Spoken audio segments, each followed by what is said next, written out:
8월 8일은 무궁화의 날입니다. 무궁화는 꽃 중의 꽃입니다.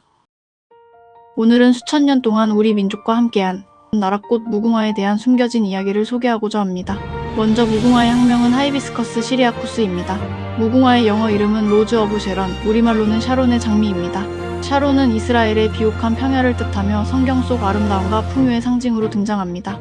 무궁화의 종류는 전 세계적으로 약 400여 종이 있으며 우리나라에는 200여 종 이상의 육종된 품종이 보급되어 있습니다. 무궁화는 꽃색과 무늬, 즉 단심 유무에 따라 크게 단심계, 배달계, 아사달계로 구분되며 단심계는 다시 백단심계, 홍단심계, 자단심계, 청단심계 등으로 구분됩니다. 무궁화의 식물학상 분류는 마옥가에 속하는 낙엽성 관목입니다. 무궁화는 꽃잎이 5장과 꽃 중앙에 긴 수술 기둥이 특징으로 한 송이의 수명은 보통 하루 정도입니다. 아침에 피었다가 저녁이면 시들기 시작합니다. 하지만 여기서 놀라운 일이 벌어집니다. 한 송이가 지면 곧바로 다른 꽃봉오리가 피어나는 것입니다. 한 나무에서 수백 개에서 수천 개의 꽃이 차례로 피기 때문에 7월부터 10월까지 약 100일 이상 피고 지는 무궁화 꽃을 감상할 수 있습니다. 그래서 붙여진 이름이 바로 무궁화, 즉 무궁무진하게 피어나는 꽃, 끝이 없다는 뜻의 한자 무궁에서 유래했습니다. 무궁화의 역사와 관련하여 무궁화는 오래전부터 우리 민족의 상징이었습니다. 다음의 영상 자료는 1997년 창조사학회가 주최하고 국민일보가 후원한 한민족 기원 대탐사 다큐멘터리 및 책자의 일부 내용입니다. 이 자료의 제4부 샤론의 장미편에서는 다음과 같이 해석하였습니다. 5천년 전 수메르 왕국을 무너뜨린 아카드 왕국, 그로부터 수많은 세력과 민족의 명멸해간 시리아. 그 다양한 문화를 만나기 위해 다마스커스 박물관을 찾은 탐사팀은 옛날 성문을 이용해 세운 박물관 입구 조각들 사이에서 특이한 문양을 발견했다. 무궁화가 새겨진 조각이었다. 이 무궁화 문양은 한국에서도 볼 수 있는 조각이었다. 나라꽃인 무궁화를 표현하는 우리의 보조나 조각과 수천 년 전 이 땅에서 만든 문양은 거의 같은 형태였다.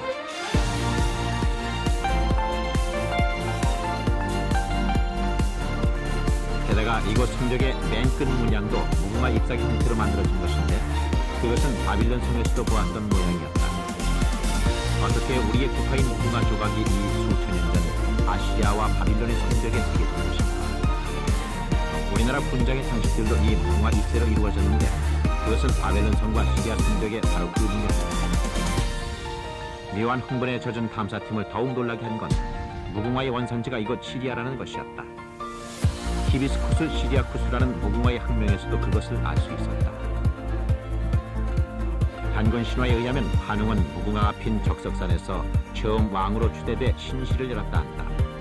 한국의 나라꽃이고 고대로부터 동이족의 꽃이며 신라의 석당들이 머리에 조선시대엔 상원 급제자에게 내린 이 어사화의 원산지가 시리아 고대와 바빌론 등지라는 사실은 우리 민족의 이동 루트에 대한 새로운 정보와 확신을 심어주는 것입니다. 이 영상 및 책자에서는 시리아의 다마스커스 박물관과 고대 아시리아 성벽에 무궁화 문양이 새겨진 것을 확인하고 무궁화가 고대 서아시아 지역에서 우리 민족의 이동과 함께 한반도로 전해졌다고 해석하고 있습니다. 특히 무궁화의 학명에 들어있는 시리아쿠스라는 이름을 시리아와 연결해 해석하고 있습니다. 그리고 러시아 흑해의 항구 도시인 소치 지역에서도 무궁화가 길가나 집집마다 피어있는 것을 발견하고 소치가 한반도로 무궁화가 이동하는 중간 루트 지역임을 강조하였습니다. 그러나 무궁화가 실제로 고대 민족의 이동과 함께 서아시아에서 한반도까지 전해진 꽃인지 아니면 서로 다른 지역의 사람들이 강한 생명력을 가진 꽃에 비슷한 의미를 부여한 것인지는 아직 명확하게 밝혀지지 않았습니다. 한편 중국의 춘추 전국 시대의 문헌인 산해경에는 군자의 나라에 무궁화가 많다라는 기록이 등장합니다. 그리고 서기 897년 신라 효공왕 당시 최치원이 당나라에 보내는 국서에 신라를 근화의 나라, 즉 무궁화의 나라라고 불렀으며 이후 고려와 조선시대의 외교문서에도 우리나라를 근역 또는 근화양 등의 표현이 계속 사용되었습니다. 조선 초기 문신이자 화가였던 강희안은 1474년 우리나라 최초의 원예서로 알려진 양화소록에서 중국 사람들이 한국을 근역, 즉 무궁화의 나라라고 불렀다고 기록했습니다. 이는 조선시대에도 이미 무궁화가 한국을 상징하는 꽃으로 인식되었음을 보여주는 중요한 증거입니다. 대한제국 말기 1910년 경술국치로 나라를 잃자 자결한 황현의 매천야록에서도 무궁화는 우리 민족을 상징하는 꽃으로 자주 언급됩니다.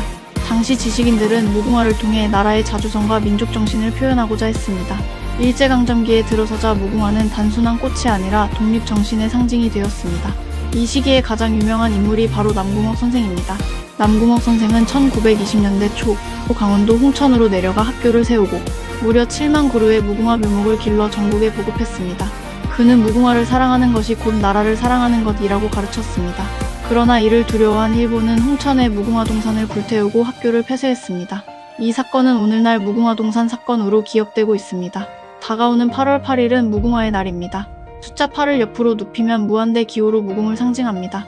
또한 이 시기가 무궁화가 가장 아름답게 피는 시기여서 2007년 민간단체가 8월 8일을 무궁화의 날로 제정했습니다.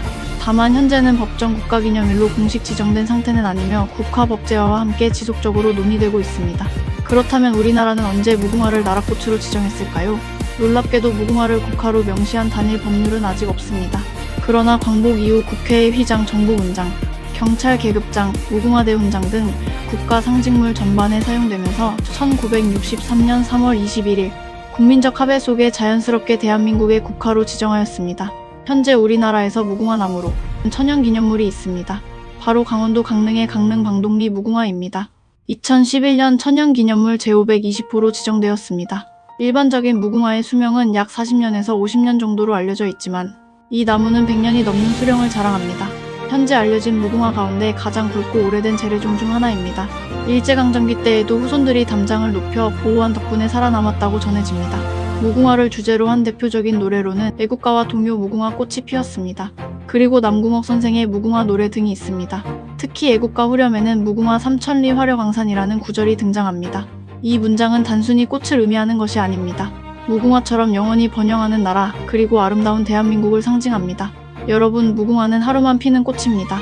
그러나 새로운 꽃이 계속 이어집니다. 한 송이는 지지만 또 다른 꽃이 피어납니다. 이 모습은 수많은 시련을 견디고 다시 일어선 우리 민족의 역사와 너무나 닮아 있습니다. 그래서 무궁화는 단순한 식물이 아니라 대한민국의 역사이고 희망이며 끈질긴 생명력의 상징입니다.